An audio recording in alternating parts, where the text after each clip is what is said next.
hukum dimanfaatkan, diperalat menjadi instrumen pemenangan, apakah melalui pemilu 2024 atau tidak. Jadi bisa jadi tidak ada pemilu ini. Dengan segala hormat ya kepada lembaga KPK yang Mas Dewi sama Bang Novel terlibat di dalamnya sebelumnya, sekarang KPK sudah menjadi bagian dari strategi yang melecehkan hukum itu.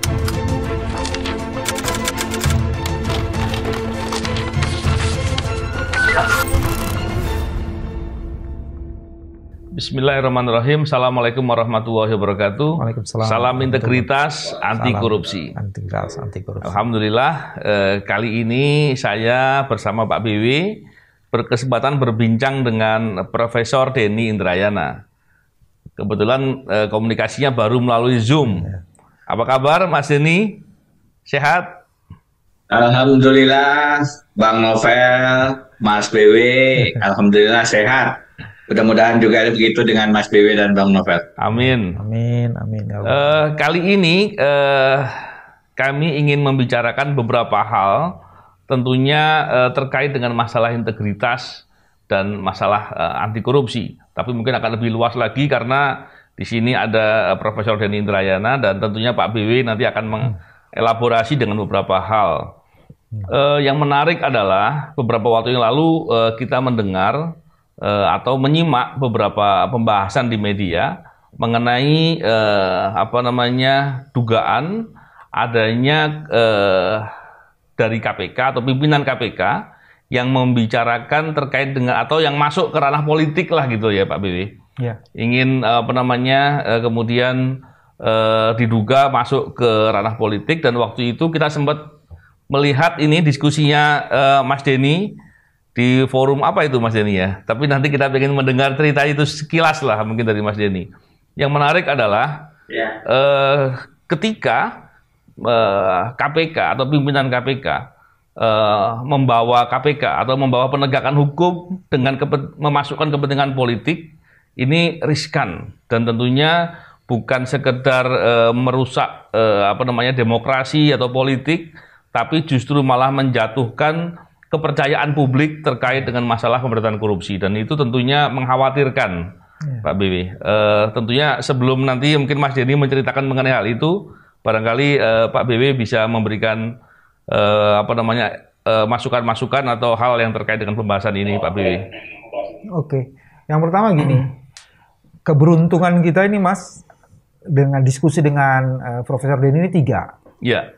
Satu, beliau ada di Melbourne. Ya. Kita ada di sini. Jadi jarak tak bisa memisahkan kita. Ya. Satu itu. Terus yang kedua, Denny bukan sekedar profesor. Dia juga provokator. Jadi ada 2 prof di sini. Provokator artinya gagasan-gagasannya itu menjadi menarik untuk didiskusikan. Jadi dia memprovokasi pertarungan gagasan.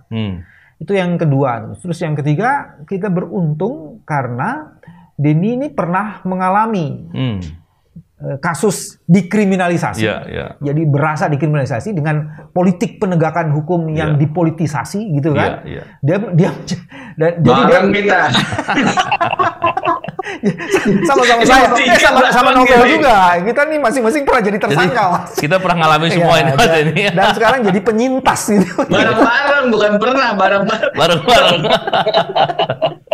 Nah itu 3 hal itu. Yang kita mau tanya pertama kan Den, kita nggak mau hal ini terulang lagi. Gitu.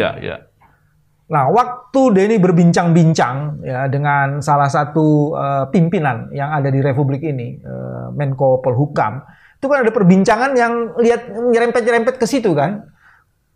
Kok diduga ini pimpinan KPK itu menggunakan kewenangannya yang tidak secara proper gitu loh. Dan ini bisa merusak proses demokratisasi. Karena yang dijadikan sandera itu adalah partai politik gitu loh kan. Ini kan agak ngeri nih. Tahun politik, tensi politiknya meninggi, dan ada proses politisasi penegakan hukum. Penjelasannya bagaimana tuh? Sobat. Oke. Wah ini jam 10 kurang waktu Melbourne, 10 malam ini, kurang 15 menit. biasanya udah jam-jam turun tensinya, ini malah naik. Karena di sana beda 4 jam kita ya. Iya. Jadi kalau pembicaraan dengan Profesor Muhammad Mahfud MD, Menko Polhukam, tentu tidak bisa secara gamblang saya ungkapkan ke publik satu dan lain hal karena tidak ada kesepakatan bahwa itu pembicaraan yang bisa diungkap. Meski demikian, biasanya karena itu isu-isunya memang sensitif, biasanya kami sama-sama paham bahwa itu memang bukan untuk konsumsi publik.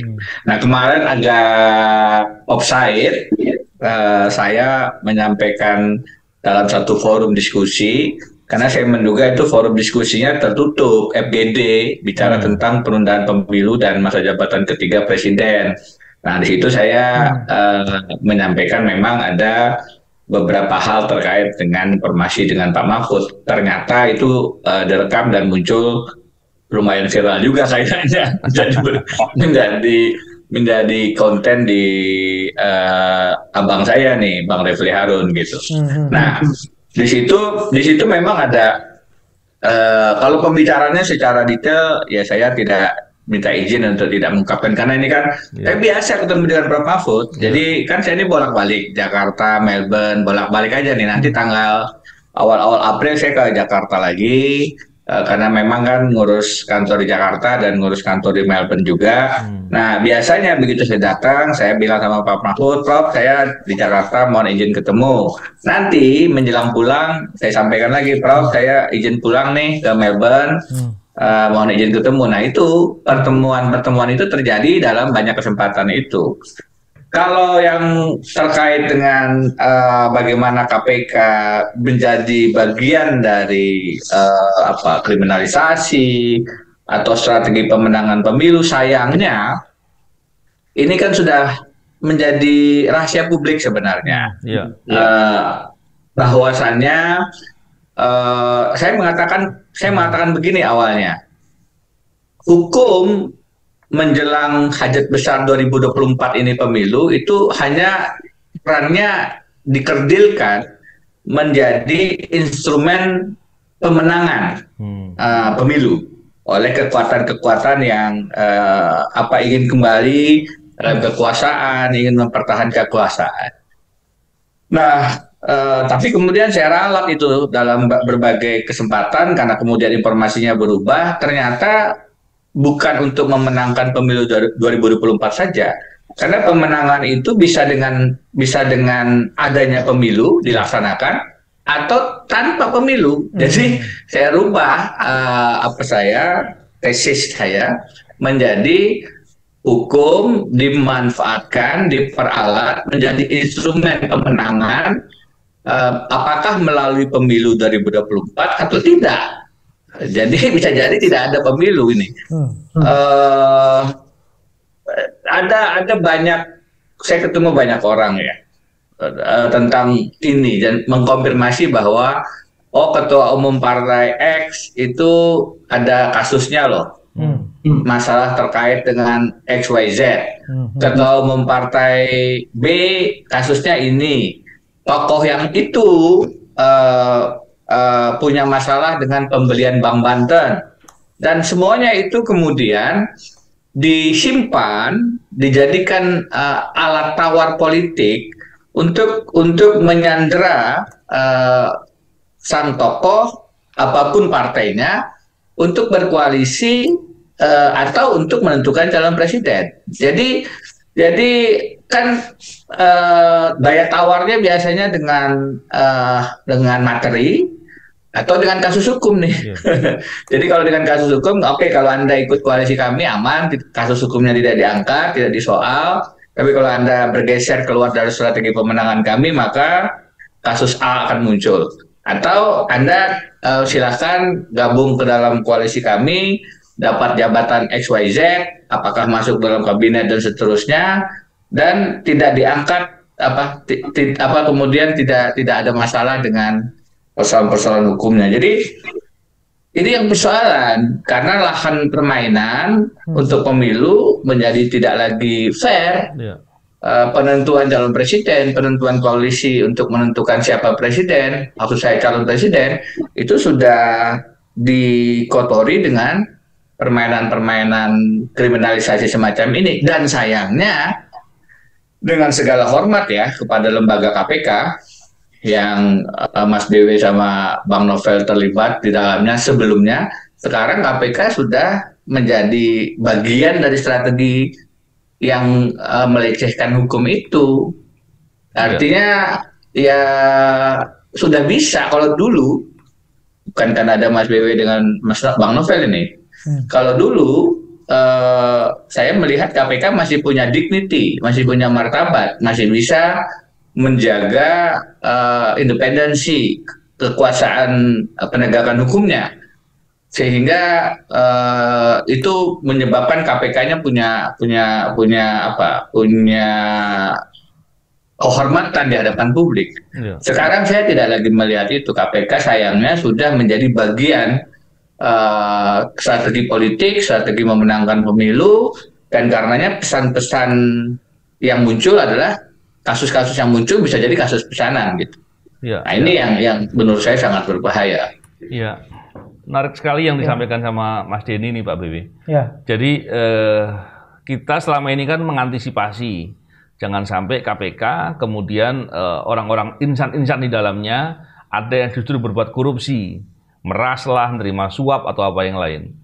Tapi ketika yang disampaikan Mas Denny tadi, dan sebetulnya kita juga sudah banyak mendengar kan Pak BW, bahwa ketika KPK dipakai sebagai alat politik, ini yang jauh lebih bahaya. Karena yang pertama tadi, alat politik ini bisa jadi kemudian transaksi juga, tentunya transaksinya korupsi kan.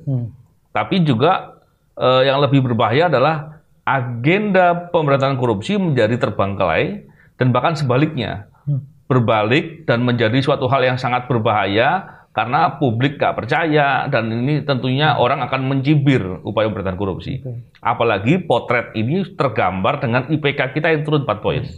Nah, Pak BW bisa elaborasi terkait hal itu. Pak BW biasanya punya perspektif yang lengkap juga. Ini kalau dengerin Sobat Denny ini menarik nih. Pertama gini, ada cukup banyak ketua partai disebut. Ada partai A, partai G, partai D, partai K. Jadi kan banyak nih kan. Kita kan punya partai banyak nih kan.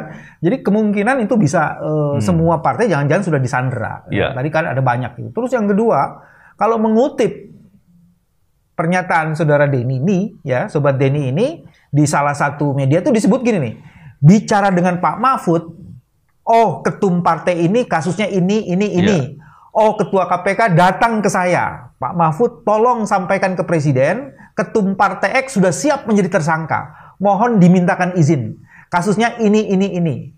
Kata Pak Mahfud, ya itu itu kalau maju tidak sesuai dengan strategi koalisi, kasusnya tadi disebut itu ada Bang Banten. Yang ini kalau tidak sesuai kasusnya ini. Jadi hukum menentukan koalisi. Pernyataan yang dikemukakan Denny dikutip oleh satu podcast dan saya bacakan tadi di situ, itu sebenarnya mengkonfirmasi KPK telah melakukan proses politisasi penegakan hukum. Jadi dia tidak bisa lagi berkilah, dia sedang menegakkan hukum, dia sedang bermain politik. Kalau konfirmasi ini dipakai sebagai acuan, ya, dan mudah-mudahan konfirmasi ini benar. Ya, itu yang bagian pertama itu. Bagian yang kedua, tadi Sobat Denny sudah mulai masuk itu. Ini semua bisa dipakai untuk mendelegitimasi proses pemilu raya serentak itu. Dan kalau itu terjadi, sebenarnya kita sedang membunuh demokrasi. Kita dengar ada salah satu calon ya sekarang sedang dipertimbangkan apakah disuka miskinkan atau disuka bumikan gitu kan. Itu kan ngeri lagi. Itu ngeri lagi tuh. Kalau benar informasi seperti itu, kita sedang menghadapi persimpangan jalan yang menghancurkan proses demokratik kita. Itu yang sebenarnya pesan yang saya tangkap tuh. Nah sekarang yang mungkin kita perlu tanyain ke Sobat Denny ini, perbincangan mengenai apakah pemilu serentak ini jadi atau tidak. Dan bisa saja kan misalnya skenario-nya itu menggunakan misalnya nih putusan MK. Putusan MK setuju dengan proporsional tertutup. Misalnya. Kemudian itu menyebabkan harus dirubah seluruh sistemnya itu. Sementara dugaan bahwa ketua KPU yang menyebut dirinya melakukan maksiat itu, ahli maksiat, kemudian terbukti di DKPP misalnya, terbukti. Itu kan bisa menjadi penyebab penundaan pemilu kan. Nah, yang diketahui oleh Sobat Denny dalam konteks itu mungkin menjadi menarik, Mas Novel. Ya, begini, ada dua isu tuh yang disampaikan Mas BW. Satu soal kriminalisasi sendiri dalam perbincangan dengan tadi disebut Prof. Mahfud. Satu lagi soal penundaan pemilu. Nah, kalau yang soal kriminalisasi, karena sudah menjadi konsumsi publik ini ya, ditanyakan ke Prof. Mahfud dan tadi podcastnya juga sudah menyebar. Memang ada perbincangan semacam itu. Memang ada perbincangan ini masing-masing tokoh-tokoh ini ada sandera hukumnya nih, ada sandera kasusnya gitu. Nah, ada yang datang ke Pak Mahfud untuk mengatakan ini siap jadi tersangka. Komentar Pak Mahfud pada saat itu memang kata beliau bagaimana bukti hukumnya saja. Jadi Pak Mahfud masih dalam tataran yang menurut saya pas saja. Tidak mau kemudian terseret ke dalam politisasi maupun kriminalisasi pada respon itu. Dan pada saat ada tokoh politik yang datang dan menyampaikan semacam agenda untuk sidang istimewa MPR dan konsekuensinya tidak perlu pemilu 2024, bisa jadi ada pemilihan presiden dalam sidang istimewa MPR itu. Di situ disampaikan rencananya dilakukan pada saat Presiden Jokowi ada di luar negeri. Komentar Prof. Mahfud juga tetap sama. Perintah kepada saya dari Presiden laksanakan pemilu 2024. Jadi Pak Mahfud sebagai Menko Polhukam masih berdiri dalam tugas dan kewenangannya. Yang jadi masalah adalah bahwasanya ada kriminalisasi, ada isu-isu hukum yang dijadikan daya tawar, akan diteruskan jika tidak mengikuti strategi kelompok pemenangan salah satu kekuatan politik ini, atau tidak diangkat kasus hukumnya kalau masuk dalam koalisi yang mereka ingin bangun. Nah, begitu juga dengan penundaan. Jadi kalau saya membacanya begini, kalau ternyata pemilu diadakan dan dihitung itu tidak menguntungkan kelompok politik yang berencana menang, maka pemilu bisa ditunda. Salah satu kawan mengatakan isu penundaan dan periode 3 jabatan ini sebenarnya dihembuskan karena kelompok di sekitar Presiden Jokowi itu ingin tetap punya daya tawar politik. Karena ini kan outgoing presiden nih. Menjelang 2024 makin irrelevan, makin tidak relevan. Makin kalau dalam kondisi tidak dibangun satu kondisi tertentu, maka dia akan ditinggal satu-satu oleh pendukung-pendukungnya karena sudah namanya outgoing presiden. Ada uang abang disayang, tidak ada uang abang ditendang kan gitu. Nah, ada argumen bahwa untuk merawat dan mengikat kekuatan-kekuatan politik koalisi tetap bersama presiden, maka dibangunlah opsi kemungkinan penundaan atau 3 periode jabatan presiden itu, dan itu dihidupkan cukup efektif kelihatannya. Apakah akan dilakukan atau tidak? Nah, itu tadi saya katakan dari hasil saya berputar akan dijadikan contingency plan, plan B atau bahkan plan C jika dirasa ini ada calon presiden yang kuat yang bukan dari kelompok kita nih, tidak berhasil dijegal, tidak berhasil dibendung, kekuatan pendukungnya semakin besar, ini arus ini tidak bisa dihentikan. Kalau tetap ada pemilu ini berpotensi menang, maka hiduplah penundaan pemilu itu sebagai salah satu opsi. Banyak yang bisa dijadikan pintu masuk. Ada yang mengatakan melalui sidang istimewa MPR. di situ. Kalau kemudian perubahan 3 periode agak berat karena PDIP Bu Mega dalam beberapa kesempatan mengatakan ya kalau sudah 2 periode. Jadi 3 periode itu tidak menjadi satu hal yang mudah karena Bu Mega tidak dalam posisi itu. Tapi kalau penundaan pemilu secara keseluruhan menambah 2-3 tahun, ini mungkin menarik bagi anggota-anggota parlemen karena ikut tidak perlu pemilu juga, tidak perlu capek-capek perpanjangan masa jabatan kan gitu. Ada satu tokoh partai yang umpamanya mengatakan, ya kalau 3 periode jabatan kita nggak setuju lah, apa untungnya buat kita. Tapi kalau penundaan pemilu ya kita bisa bicara. Nah, ini kan tanda-tanda bahwa mereka diuntungkan juga dengan penundaan itu. Yang kedua, strategi dekret presiden. Ada yang telepon saya mengatakan, bagaimana kalau presiden menerbitkan dekret, ada situasi di mana pemilu tidak bisa dilaksanakan, dan kemudian isi dekret macam-macam nih. Ada yang bilang kembali ke amandemen pertama. Loh, kok amandemen pertama? Ya di situ 234 perubahan konstitusi tidak berlaku, artinya pemilihan presiden tidak perlu langsung, bisa kembali kepada dipilih oleh MPR. Kenapa itu menjadi penting? Karena kekuatan ini bisa lebih menggalang koalisi di MPR untuk menang berhadapan dengan koalisi lain yang lebih kecil kalau hanya dengan kekuatan koalisi partai politik. Nah, dan ini hanya perubahan pertama ini masih menyisakan masa jabatan dibatasi 2 tahun. Jadi itu sesuai dengan posisi dari Bu Mega. Jadi dengan PDIP Perjuangan, dengan Bu Mega tetap diberikan aspirasinya didengar bahwa tidak ada periode ketiga. Tapi pada saat yang sama juga tidak perlu ada pemilu, langsung presidennya dipilih melalui sidang istimewa MPR, melalui skenario dekret. Ada lagi 2-3 hari yang lalu saya ditelepon oleh salah satu pejabat tinggi juga yang mengatakan siap-siap kalau bisa kita melakukan judicial review agar ada calon presiden perseorangan begitu bahasanya. Saya bilang kenapa? Karena ini sebentar lagi ada sistem pemilu yang berubah dari proporsional terbuka ke proporsional tertutup.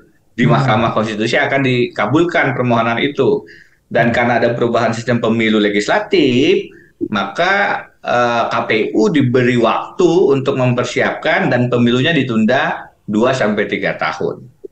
Nah ini melalui MK. Jadi ada melalui MPR sidang istimewa, ada melalui dekret presiden, ada melalui putusan MK. Opsi-opsi ini sedang dihitung terus nih. Dan yang mana yang akan kemudian dieksekusi belum tahu kita. Tapi bahwasannya ada pergerakan semacam ini tentu harus kita antisipasi karena tanpa pemilu tentu saja ini proses yang sangat merusak. Pemilu hanya mungkin tidak dilaksanakan misalnya kalau ada perang, kondisi-kondisi yang sangat luar biasa lah, tiba-tiba ada bencana alam seperti di Turki sehingga itu pun biasanya tidak dihilangkan, mungkin pelaksanaannya ditunda begitu beberapa bulan. Kalau 2-3 tahun ini sudah lain ceritanya dan sangat bertentangan dengan konstitusi, sangat merusak demokrasi, apalagi kalau niatannya bukan karena persoalan-persoalan objektif gempa dan perang tadi, tapi untuk memperlama, melanggengkan kekuasaan. Ini kan sudah sangat menginjak-injak aturan bernegara kita. Iya. Ini menarik nih, Mas Novel. Jadi kalau begitu, Mas, perencanaan kejahatan demokratik sedang terjadi sebenarnya. Perang untuk menghancurkan proses demokrasi. Dan kalau informasi ini tafsirnya adalah itu sedang terjadi, going on prosesnya. Dan itu kemudian illegality yang menggunakan cara-cara seolah-olah justified. Itu dilakukan melalui satu dekret presiden, bisa terjadi kayak gitu, bisa juga melalui putusan Mahkamah Konstitusi. Dan itu kemudian dengan putusan seperti itu akan banyak cara dilakukan setelah itu, membuat memerintahkan KPU untuk merumuskan kembali kepada adanya lembaga negara tertinggi dan akhirnya proses demokratik itu dihancurkan secara permanen itu. Dan itu akan sangat merugikan kemaslahatan itu. Dan kalau mendengar Profesor Denny tadi sebenarnya ini prosesnya ini lagi dilakukan dan sedang dihitung. Ada juga menarik sebenarnya Sobat Denny ini. Pertama gini, 271 kepala daerah yang ditunjuk tapi tidak dipilih. Karena tahun ini ada 170 ini, Den. Tahun lalu ada 101, tahun ini ada 170, dan itu bulan September kira-kira penunjukannya itu, Mas Novel. Itu artinya ada 271 kepala daerah yang tidak dipilih tapi ditunjuk. Kepala daerah ini ditunjuk oleh pemerintahan atau the ruling party sebenarnya. Dan itu melampaui jumlah setengah wilayah penduduk Indonesia atau yang mengikuti pemilihan suara. Karena kalau dihitung tuh di atas 85%, dan ada 89% sebenarnya jumlah penduduk di 271 itu. Terus jumlah penduduknya. Artinya kan mereka jadi pemilih, Mas. Betul. Terus yang kedua, kepala desa sedang diiming-imingi oleh revisi Undang-Undang Desa. Salah satu gagasannya menurut saya gila dan perlu mendapatkan perhatian serius. Jabatannya tuh 9 tahun tapi tidak pakai periodisasi, Mas. Boleh berapa kali aja kalau terpilih. Dan itu sistem dan struktur itu disiapkan dan itu akan sempurna kejahatan itu kalau menggunakan informasi yang dilakukan oleh yang diberikan oleh Sobat Denny ini. Dan kalau helikopter view-nya kita naikin lagi, itu semakin sempurna itu kegelapan itu. Dan tentunya itu semua upaya penguasaan itu atau tetap berkuasa itu tentu bukan kepentingan politik semata, tapi di belakangnya pasti ada kepentingan korupsi dan penguasaan sumber daya dan lain-lain. Kepentingan kapital, modal, dan oligarki bekerja di situlah semuanya jadi satu itu. Nah, Denny kan kamu pernah ini dan nulis buku yang namanya Duitokrasi. Nah, mungkin menarik tuh mengaitkannya ke situ. Iya, jadi kenapa kemudian sedemikian segala cara kelihatannya dilakukan untuk tetap mempertahankan status quo, tetap berada dalam kekuasaan. Karena ternyata itu menghadirkan kenikmatan kan, pesta materi sumber daya alam yang luar biasa nih. Batu bara, nikel, luar biasa ini sekarang. Dan itu hanya bisa diamankan kalau duduk dalam kekuasaan begitu. Kalau tidak dalam kekuasaan, biasanya kemudian ada yang mengatakan puasa begitu. Ini kekuasaan menjadi instrumen untuk mengeruk kekayaan alam kita, bukan untuk melaksanakan amanat pasal 33 untuk sebesar-besar kemakmuran rakyat. Jadi kalau tadi Mas BW menyatakan banyak hal gitu ya, saya ingin menambahkan saja. Jadi hukum terutama itu sangat dirugikan dengan direndahkan menjadi instrumen strategi pemenangan ini dan meruntuhkan prinsip-prinsip negara hukum. Itu terjadi di KPK dengan perubahan undang-undang KPK yang menghilangkan fondasi dasarnya, prinsip dasarnya yaitu independensi, langsung ditaruh di bawah presiden. Dengan demikian sebenarnya intervensi itu sangat mudah dilakukan,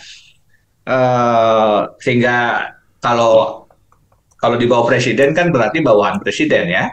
Nah, Mahkamah Konstitusi juga sudah diberikan gratifikasi kan, dengan perpanjangan masa jabatan hakim-hakimnya. Dan sayangnya ini tidak dibatalkan oleh MK sendiri kan begitu. Justru diterima itu gratifikasi ini. Gratifikasi jabatan itu juga yang tadi disebut oleh Mas BW lewat kepala desa. Banyak jenis gratifikasi yang lain sekarang. Partai-partai itu tentu saja yang bermasalah dari segi semangat anti korupsi. Selain takut dikasuskan kan sebenarnya juga menerima masing-masing kan punya lahan proyek sendiri-sendiri begitu untuk kemudian mendapatkan modal. Alasannya selalu ini digunakan untuk modal politik. Jadi ini bisa main di lahan daging, ini bisa main di lahan apa begitu. Masing-masing ada porsinya begitu. Nah, ikatan-ikatan proyek ini yang kita khawatirkan juga terjadi misalnya di IKN. Jadi sebagai satu ide, itu kan bukan ide baru, banyak negara melakukan pemindahan ibu kota, Malaysia, Brasil dan lain-lain. Ada keterbutuhan untuk itu, bisa diargumenkan bahwa ini memang perlu. Tapi pada saat kedudukan kita semacam sekarang, di mana proyek itu sangat tipis bedanya dengan korupsi, maka tujuan memindahkan saja dengan argumentasi yang niat baik tadi tidak cukup, karena sangat sering kemudian didomplengi, ditunggangi dengan tindakan-tindakan koruptif. Yang dimaksud dengan duitokrasi adalah dolar rakyat dalam konsep demokrasi itu kemudian bergeser menjadi dolar duit, di mana uang kemudian yang punya kuasa. Saya sering mengutip bahwa ini ditulis dengan sangat baik. Judulnya adalah Presiden Pilihan Uang di tahun 2004 oleh Dr. Smitanoto Susanto yang pada saat itu adalah Direktur CETRO, Center for Electoral Reform. Dan pemilu presiden pertama 2004 sudah diprediksi akan berbahaya kalau kita tidak hati-hati dengan kekuatan modal. Nah, ini yang terjadi sekarang. Duitokrasi itu masuk dengan sangat masif menjadi penentu pemenangan presiden, karena kemudian uang itu luar biasa menjadi daya tawar begitu. Kemarin ada salah satu pimpinan partai datang ke Melbourne, dia mengatakan ada kekuatan modal sangat besar di daerah saya, Kalimantan Selatan, yang menawarkan bantuan biaya operasional partainya dengan kompensasi. Dia tidak duduk di kepengurusan, tapi menentukan keputusan-keputusan strategis semacam capres dan seterusnya. Ditolak karena itu berarti direct ownership, kata pimpinan partai ini. Tapi sebenarnya pola direct ownership ini sudah terjadi kan. Ada partai-partai yang sudah tunduk pada kekuatan-kekuatan oligarki itu. Kenapa oligarki sedemikian punya taringnya? Karena dia menanam saham dalam pemilihan presiden. Ini sudah saya sampaikan di acara FGD itu dengan dengan Bang Refli dan kawan-kawan ya di situ ya. Sehingga saya sampaikan lagi di sini. Saya tidak masalah menyebutkan nama karena ini fakta. Tahun 2021 Oktober, Presiden meresmikan pabrik biodiesel John Lynn Group, ada PT John Lynn Baratama yang dimiliki oleh Andi Samsudin Arsad di Kalimantan Selatan, dikenal dengan Haji Isam. Kenapa itu menjadi masalah? Karena pada bulan-bulan itu, pada waktu-waktu itu, ada dugaan tindak pidana korupsi suap yang sedang ditangani KPK terhadap PT John Lynn Baratama. Jadi Presiden datang ke satu grup usaha meresmikan pabrik biodiesel, padahal grup itu sedang bermasalah, sedang disidik dugaan korupsi oleh KPK. Itu is a big no-no itu. Harusnya nggak bisa. Kami pada saat duduk diberi amanah sebagai staf khusus Presiden, Presiden datang ke Medan, kita cek hotelnya, oh ada masalah hukum yang mau dijadikan tempat menginap Presiden. Kita pindah hotel karena kita tidak ingin Presiden menjadi stempel bahwa ini kasus tidak ada masalah gitu. Hotel ini tidak ada masalah. Kita pindah. Bagaimana mungkin Presiden bisa datang ke satu tempat pada grup usaha yang sedang diduga terkait tindak pidana korupsi suap pajak? Kenapa ini 2021 menjadi isu?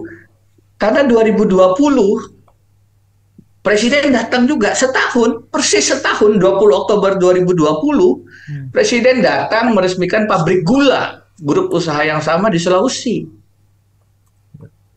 Nah, kenapa ini menjadi penting? Tarik ke Oktober 2019, karena di 2019, pada saat pemilihan Presiden, inilah yang menjadi tim pemenangan, bahkan sempat muncul sebagai bendahara tim kampanye.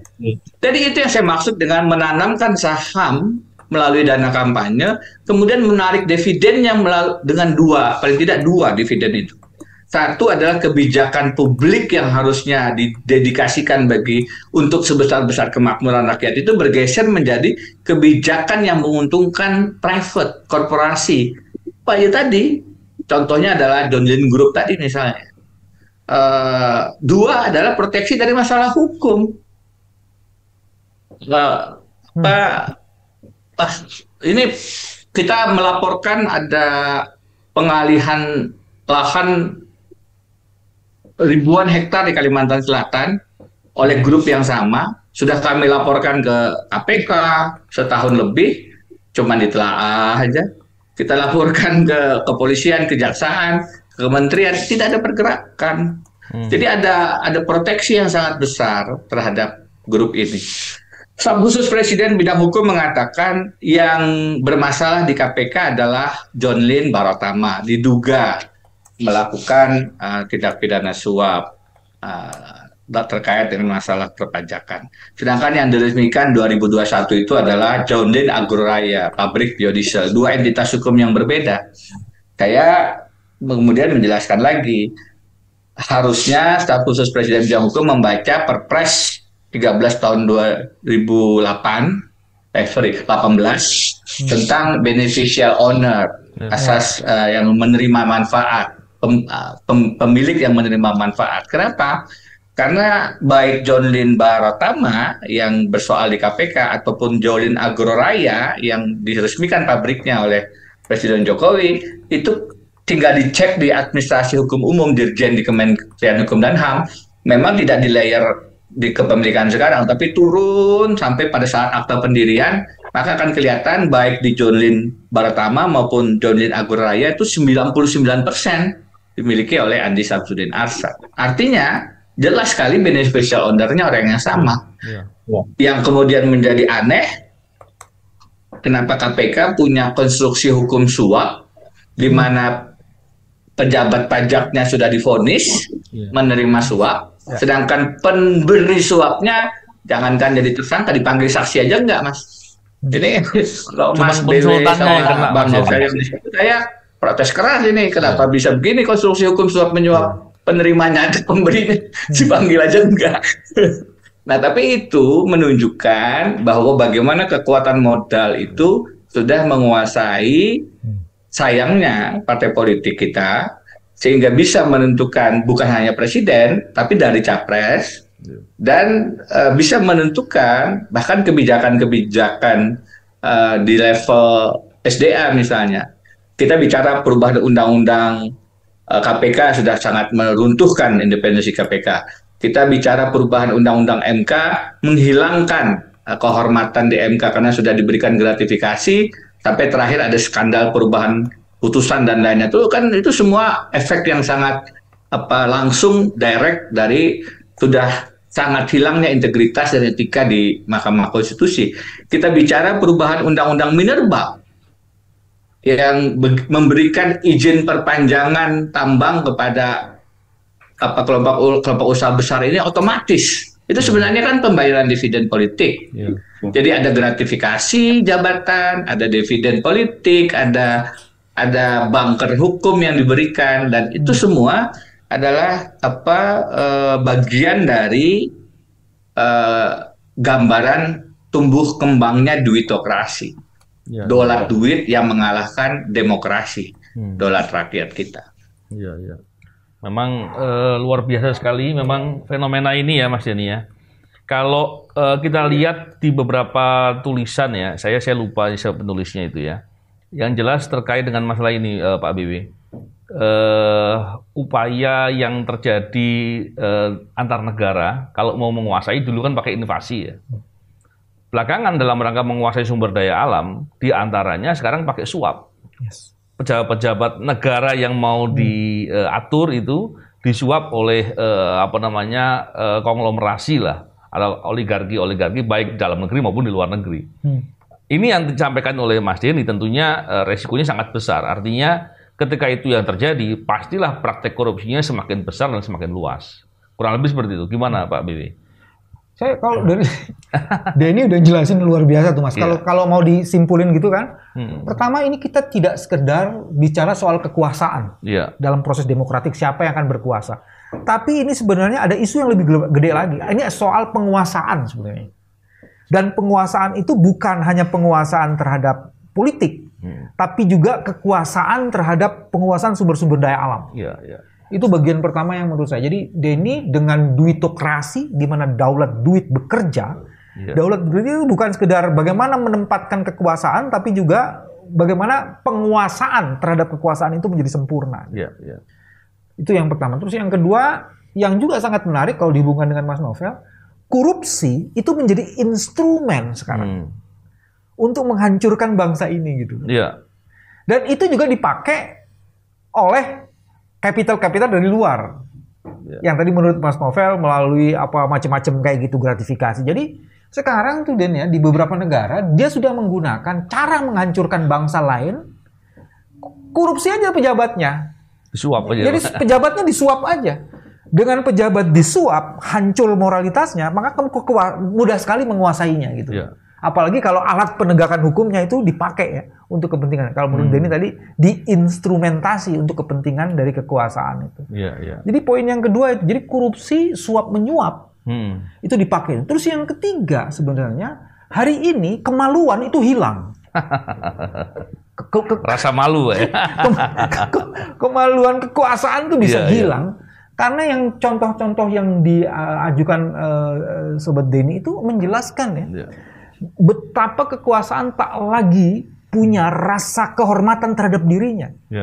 Dia datang ke suatu tempat dan apa istilahnya? Dia setuju dijadikan stempel untuk melindungi kepentingan korupsi yang bekerja, yang menghancurkan sistem kekuasaan ini.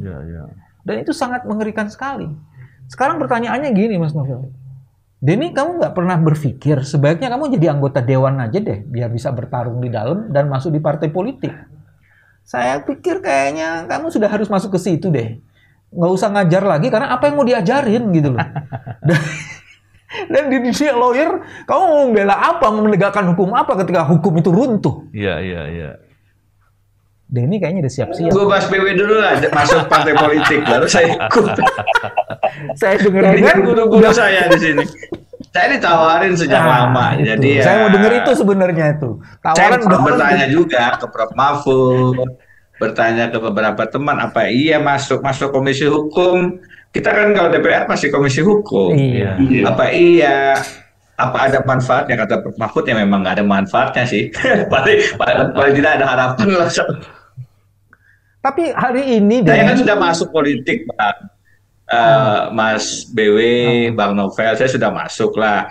Pada saat melangkah dari dunia akademik sebagai dosen di hukum UGM, kemudian menerima tawaran sebagai staf khusus Presiden di Istana, itu kan masuk ke wilayah pusat perpolitikan itu. Masuk Istana itu sudah, walaupun posisinya masih staf khusus yang memberikan advice, tapi ada di lingkaran pusat perpolitikan nasional dan tidak mungkin tidak berpolitik praktis sebenarnya kan. Saya jadi wakil menteri, amanah itu saya terima. Saya maju sebagai gubernur calon ya. Di Kalimantan Selatan karena melihat bagaimana tata kelola sumber daya alam batu bara itu luar biasa, tidak dikelola dengan amanah. Kalau disebut banyak sekali perusahaan-perusahaan besar ada di Kalimantan Selatan, ya kan? Dan banyak sekali kalau disebut satu-satu semua perusahaan nasional yang besar itu ada di Kalimantan Selatan dan salah satunya besar dulu tahun 80-an karena kayu, sekarang tahun 2000-an karena batu bara. Dan sekarang kalau udah mau habis sekarang nikel nih. Kemarin di Sulawesi kita membantu masyarakat karena pulau kecilnya Wawoni di Sulawesi Tenggara ditambang dan alhamdulillah kita menang di PT-UN sama judicial review di MA, tapi perusahaan tetap nambang dan banyak sekali nikel yang sudah ditulis di salah satu laporan utama majalah Tempo itu siapa-siapa yang bermain di belakangnya sama. Persoalannya sama, ada oligarki, ada pejabat daerah, kepala daerah yang ikut, aparat penegak hukum, kemudian juga oknum-oknumnya terlibat. Dan ini sekarang sangat bebas gitu untuk melakukan eksploitasi, perampasan lahan, mengkeruk kekayaan alam kita dengan tidak amanah, tidak ada good governance-nya, merusak lingkungan, sangat berbahaya bagi lingkungan. Yang hadir di Kalimantan Selatan misalnya adalah banjir, terlepas dari soal curah hujan yang tinggi, tapi memang daya dukung lingkungannya sudah sangat rusak Ini dampaknya kemana-mana. Dan karena itu memang kalau bicara apakah masuk ke tataran politik, harus ada yang masuk. Orang-orang seperti Mas BW, Mas Bambang, atau siapapun, Mas BW, Novel maksud saya, kalau memang ada, kan bakat-bakatan juga jadi politisi nih. Ada orang yang cocok jadi akademisi, ada yang cocok jadi politisi. Tapi poinnya adalah memang harus ada orang yang masuk ke dunia politik praktis. Tinggal siapa kan bagi peran lah itu mah. Siapa yang masuk, siapa yang di luar kan begitu. Tapi kalau rekam jejak digitalnya Denny sebenarnya tinggal selangkah lagi dia. Semuanya dia udah masukin, tinggal jadi anggota partai politik lengkap saja. Bisa semuanya. Supaya bisa jadi ketua Komisi 3 dan salah satu pimpinan di parlemen. Dan gini Pak BW, Mas Denny, memang kalau kita bicara terkait dengan ini kan panjang dan kadangkala ketika kita membicarakan ini semua di publik timbulnya frustasi. Kenapa? Ini masalahnya begitu runyam, begitu ruwet dan seringkali ketika membicarakan itu orang akhirnya berpikir udahlah terserah lah gitu. Cuman kita tentunya sebagai orang yang berpendidikan, orang yang betul-betul berkeyakinan bahwa kita selalu ada harapan ketika ingin melakukan suatu kebaikan. Maka dalam kesempatan ini sebagai kesimpulan gitu atau penutup dalam penyampaian dalam diskusi kita ini, barangkali Mas Denny bisa memberikan masukan apa yang mestinya dilakukan dan harapannya seperti apa. Pak BW juga setelah ini nanti. Baik. Ya begini, memang kalau kita ini tidak tidak beragama gitu, bahwa pesimisme putus harapan itu diizinkan, udah kayaknya nih sudah terbuka lebar opsi untuk kita lakukan. Udah nggak ada harapan lagi lah. Kelihatannya gampang sekali masalah-masalah hukum ini membuat kita putus asa begitu. Itu salah satu pembicaraan saya dengan Prof. Mahfud sebenarnya. Prof, ini masalah kok ternyata rumit sekali ya. Gimana solusinya? Ya agak sulit cari solusi, Mas. Ini ada solusi nggak? Kalau Menko Polhukam kesulitan apa lagi?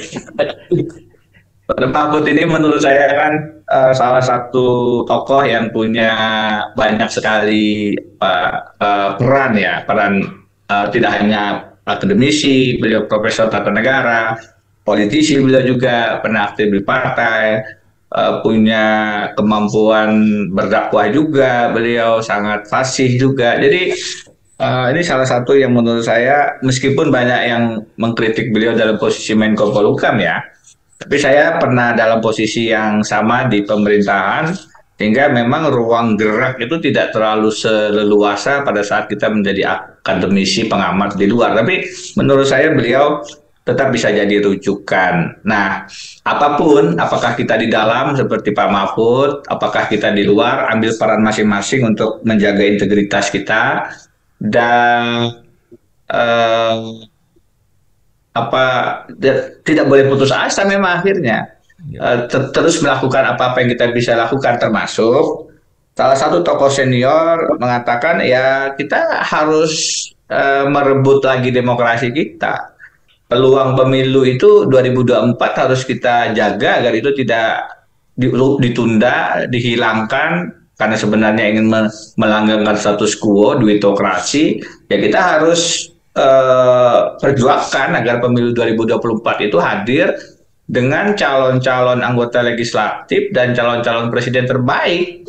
Karena begitu gagal kita melaksanakan pemilu 2024 ataupun berhasil tapi dengan calon-calon yang sebenarnya bukan calon-calon terbaik, sudah ada calon-calon terbaiknya digugurkan, disuka miskinkan, disuka bumikan, maka harapan itu makin jauh dari kenyataan kan.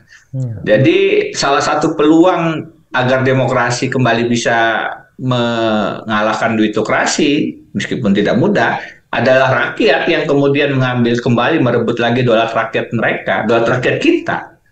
Bahwa kami tidak tergiur dengan serangan fajar, kami tidak tergiur dengan amplop-amplop pembeli suara, karena ballot is stronger than the bullet. bahwa hak suara kami, kertas suara yang kami coblos lebih punya daya daya juang yang besar, sangat kuat dibandingkan peluru sekalipun. Suara kita itu kan yang harusnya tidak bisa dibeli. Begitu itu bisa dibeli, ya kita akan punya pemimpin-pemimpin yang memang bisa dibeli oleh oligarki kan, oleh para pemodal itu kan. Nah, kita bagaimana caranya kita memilih pemimpin yang punya semangat anti korupsi, yang tidak bisa dibeli integritasnya, di mana dia duduk itu untuk menelurkan, menghadirkan public interest, bukan private interest. Kepentingan private tentu juga swasta, investor harus diperhatikan, tapi tidak kemudian menghilangkan kepentingan publik, karena biasanya kemudian menjadi benturan kepentingan, menjadi korupsi, dan seterusnya. Jadi, saya tidak punya resep yang cespleng, Bang Novel, Mas BW, tapi saya menatap pemilu 2024 itu sebagai harapan jika kita bisa memilih, membantu hadir calon-calon yang punya kualitas, punya integritas, ya ada harapan Indonesia bisa keluar dari jurang kehancuran ini. Tapi kalau kita salah memilih lagi, saya memilih Presiden Jokowi tahun 2004. Ini terbuka saja. 2014. Begitu ada calon Prabowo dan Pak Jokowi, saya mengikuti dan merasa kampanye-kampanye anti korupsinya ada harapan direalisasikan, ya kita pilih. Tapi kemudian ternyata hasilnya semacam ini, ya 2019 kemarin kami tidak pilih lagi. Jadi kita harus dengan bijak melihat rekam jejak siapa-siapa calon presiden yang ada dan memilih berdasarkan rekam jejak anti korupsi, ketaatan pada konstitusinya. Saya selalu mengatakan dua itu. Konstitusi, ketaatan pada hukum dasar kita, dan semangat pemberantasan anti korupsinya. Nah, itulah yang harus kita pastikan supaya kemudian ada harapan lah di ujung jalan kegelapan ini. Kalau tidak, saya nggak tahu nih, mungkin ya memang perlu langkah lain untuk kita bisa keluar dari perangkap duitokrasi. Ya, luar biasa nih. Pak Bibi, apa kira-kira Pak Bibi? Satu, memang setuju sama Denny. Bagian pertama itu bagaimana terus menyuarakan. Hari ini diskusi kita sebenarnya sedang menyuarakan dan memetakan. Ada masalah besar. Jadi kita harus selalu menghidupkan harapan dengan mempersoalkan berbagai macam masalah. Jadi sebenarnya kita bukan sekedar ingin mengatakan ini gelap sekali, tidak. Tapi kita juga ingin mengatakan bahwa dalam kegelapan itu sebenarnya kita pada akhirnya ada terang di situ. Dan kita sedang menghidupkan harapan itu. Itu bagian yang pertama itu. Terus kedua, orang-orang seperti Denny dan teman-teman lain, narasumber-narasumber lain yang mau bicara sejujurnya dengan fakta, peristiwa, analisis yang mencerahkan dan mencerdaskan, tetap penting dilakukan. Karena apa? Pada akhirnya kita memerlukan konsolidasi kekuatan rakyat itu. Karena kalau masyarakat tidak dicerdaskan, bagaimana dia melakukan konsolidasi kekuatannya? Itu bagian yang kedua sebenarnya itu. Bagian yang ketiga, saya masih meyakini di berbagai pusat kekuasaan itu yang hari ini sudah disebut begitu gelap, sebenarnya masih ada orang-orang baiknya. Dan ini menyebut salah satunya adalah Profesor Mahfud ya. Di tengah kegenitan Profesor Mahfud kadang-kadang membuat pernyataan yang tak perlu dan agak songong di sana sini gitu ya. Tapi dia juga tetap dinilai ada sesuatu lah yang tetap dia ini, karena itu harus dihormati apa yang dikemukakan. Jadi saya ingin mengatakan Profesor Mahfud mungkin jadi salah satu contoh ya. Ada makhluk aneh di dalam sistem kekuasaan yang itu kayaknya menarik untuk terus dipantau. Itu banyak itu orang-orang baik yang ada di dalam sistem yang. Jadi kita harus tetap. Mas Novel kalau mengatakan polisi itu brengsek, kenapa dia mau ada di situ? Karena dia tetap punya harapan. Dan di dalam ternyata setelah dipetakan ada juga good guys-nya di situ kan. Dan artinya peta seperti itu juga jadi penting. Terus yang keempat, tadi juga sudah dikemukakan. Suka atau tidak suka, kita perlu partai. Dan persis dalam era reformasi ini, partai itu yang tidak mendapatkan pencerahan dengan sempurna. seluruh jabatan, bukan jabatan, lembaga negara itu kita introduksi yang baru kan dengan yang disebut dengan New Auxiliary Bodies itu. Tapi sistem internal kekuasaan kepartaian itu sama sekali tidak mengalami proses reformasi yang signifikan. Jadi kita terus harus menemani partai dan mendorong ya sejauh mana dia bisa melakukan proses seperti itu. Nah, yang kelima yang saya mau bilang begini, Mas Novel, harapan kita ada di bonus demografi di mana anak-anak muda kita luar biasa. Kedua, ada kekuatan perempuan yang masih bisa dipakai untuk membebaskan negeri ini dari kesengsaraan misalnya. Jadi dua kekuatan itu, antara kekuatan anak-anak muda dan kekuatan emak-emak, itu kalau digabung dengan kekuatan orang-orang seperti Denny, itu akan menjadi sesuatu yang dahsyat. Dan dia tidak bisa ditaklukkan oleh duitokrasi sekalipun. Kita berharap itu, dan kita sedang menghidupkan harapan itu sebenarnya. Iya, luar biasa. Ya, ini tadi pemaparan, penjelasan, pencerahan dari Prof. Denny Indrayana, Pak Bambang Wijayanto, tentunya suatu hal yang luar biasa.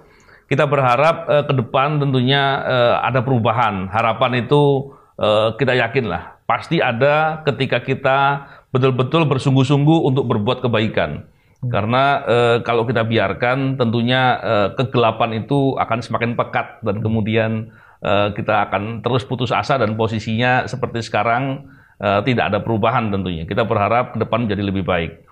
Dan tentu ini sebagai penyampaian juga kepada para pemirsa, terutama anak-anak muda, tetaplah kita selalu kritis, peduli, dan hal-hal yang mencerahkan yang disampaikan oleh para pakar, orang-orang yang memahami tentang permasalahan, bisa kita jadikan gambaran atau perspektif agar kita selalu paham dan peduli dan tidak membiarkan situasi ini kemudian menjadi lebih buruk dan sesuatu hal yang tidak diinginkan terjadi kepada bangsa dan negara kita. Kita yakin ke depan Indonesia akan jadi lebih baik. Oleh karena itu kita harus terus bersemangat dan menjaga integritas serta anti korupsi. Salam integritas, anti korupsi. Assalamualaikum warahmatullahi wabarakatuh. Assalamualaikum warahmatullahi wabarakatuh. Waalaikumsalam. Terima kasih. Terima kasih banyak.